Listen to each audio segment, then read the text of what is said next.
Alright guys, the name of this video is called How to Wrap Your Hands. You need two things. A Rev Gear hand wrap like I use in my academy. This wrap happens to be 180 inches. And I'm not using any help to film this, so you're going to have to bear with me. I'm also going to show you how to do it slow. You also need some tape, because at the end, we're going to tape the wrap around our hand to keep it secure, so it doesn't come off while we're shadow boxing, alright? First, I'm going to put the wrap on without talking very much. I get a hook around my thumb. I like to go this way. Some people like to go the other way. Make sure the side that says this side down is down. And here's what I'm going to do. I'm going to come around my wrist one time. And then I'm going to go around my knuckles one time.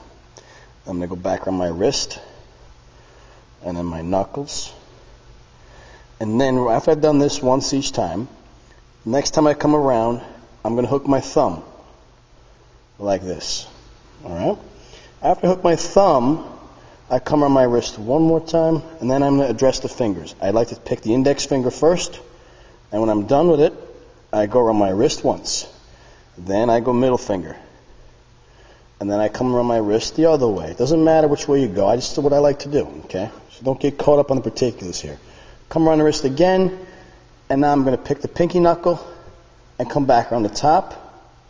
And I'm going to finish on one of my wrist, and then the rest around my fingers, because I want to really protect this part of my hand. And this is the part I make a little tighter than normal. And then at the very end, you take the last foot or so, and you're going to go around the wrist only a little higher. And this is where I actually pull it on tight. So you don't need a lot on there at the last time you make it tight. Now, if you ever see me make another video and I do it differently, don't give me a hard time about it, alright? It doesn't really matter. As long as you get in between the fingers and using a long enough wrap. Don't mind this white space over here. Sometimes it won't happen if I wrap my other hand.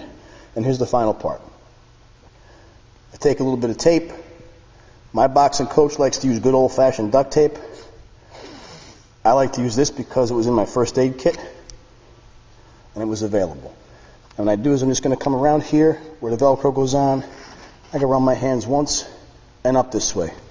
This is what you call a training wrap. This is not a fighter's wrap. This is just what I do for the class. My hand wraps don't come undone. Sometimes I use more tape because if I have my wraps on and I'm jumping rope, my wrap might become undone.